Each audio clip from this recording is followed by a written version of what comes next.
Okay, let's look at some other chapters. Mark your territory. How do we do that?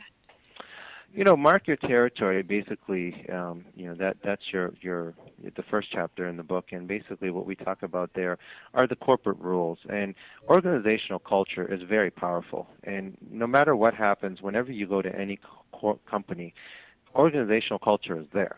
And most of the time, they don't discuss that. They don't talk about mission statement. They don't talk about all these sorts of things. But there's a culture there, whether it's a culture of productivity, whether it's a culture of non-productivity, whatever it is, it's there.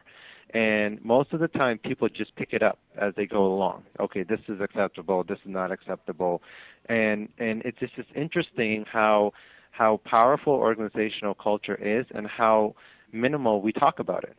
Especially when you get to a new position. I mean, it's just maybe it's a consequence of this great country being built on small businesses, but I think we just have to put a little bit more value into corporate culture and organizational culture and recognize that and make sure that whenever we get into a position, we understand what are the ultimate benefits to the corporation around its organizational culture, and making sure we recognize that as employees. Very good. Very good. Okay, here is another title that I like. Never use cruise control. Never use cruise control. We have to stay passionate, and whether you're a secretary, whether you're a CEO, whether you're somewhere in the middle, you have to stay passionate about what you're doing and where you want to go to.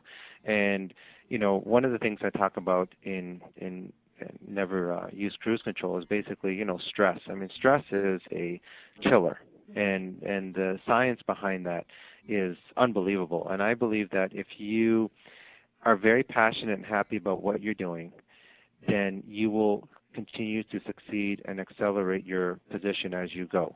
And if you are somewhere right now where you are working and you are miserable and you hate what you're doing and you go in every morning and you don't want to be there and you leave every day and you don't want to be there, then do something about it, because we spend most of our time at work than we do at home.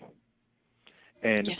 and you want to be somewhere where you're happy, because if you're somewhere where you're not happy, that stress ultimately is going to affect you, whether mentally, physically, whatever you want to say, emotionally, it will start breaking you down. And why be miserable while you're working? It just doesn't make any sense. And part of the book is designed to help you, like we had talked about, your life is an orange peel. Part of the book is designed that, okay, if you are somewhere and you need to be there, this is the only, position you can get, that there's nothing else available. Okay, well, maybe there's some tools or some strategies you can use to make it a more pleasant environment so that you are successful and you're productive. Or maybe there is an opportunity where you can move on, but maybe you just haven't done so. Well, if you're not happy where you are, then move on, or find a way to be happy there. Because being miserable every single day and coming home and being miserable, it's not worth it to you physically, mentally, and to your family and your loved ones. It's just not worth it. Absolutely. And here's another one. Load your shotgun. I've worked for companies in the past, and I've learned a lot along the way with each company. But one of the things I've also seen, either working at a company or seeing some of our competitors, is when the upper level management or the CEOs are just constantly upset, and they're constantly yelling and screaming, and you can never seem to satisfy them. And load your shotgun basically was one of those situations where I'm saying, listen, if you're going to get upset about a situation, make sure it's for the right reasons, and go ahead, and if you're going to be upset, then really be upset about it and let everybody know. I mean, if you're going to get upset, then get upset and let everybody know that this is unacceptable as far as the organizational culture or the goals of the organizations are concerned. This is not something that you deem as necessary. But to be constantly badgering employees, you're just breaking them down. You're killing the morale of the corporation if you're constantly in a management situation and you're constantly belittling your staff or accusing them or unloading on them. It's just not necessary.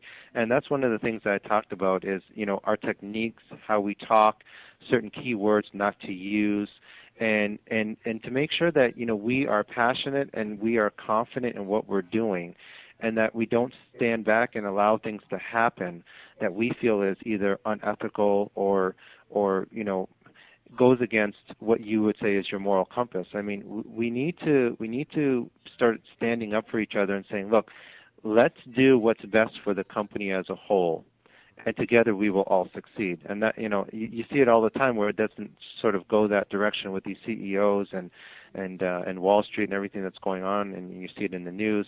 You don't hear about it as often, and it's unfortunate, but if everybody from the CEO down was simply there to do what was best for the entire unit, we would not be having what we're having right now. And I believe that, load your shotgun, it's a chapter more about leadership and what we need to do in that role, and how we need to recognize that our words and our tone and our body language affects those underneath us, and we have to be very careful about the message that we're sending, because ultimately it will affect productivity.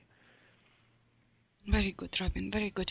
You have done a wonderful job, and I think the topic that you covered, it has to be spoken and it has to be learned, and we hope that different corporations that really need to take a look at their culture and the relationship with their team, with employees, they can benefit from work that you have done with this book and probably many books to come. So thank you very much for being with us. We appreciate your time, and we want to watch your success for years and years and years. Oh, and I appreciate it, and I thank you very much for having me on today, Olga. Thank you, Robin.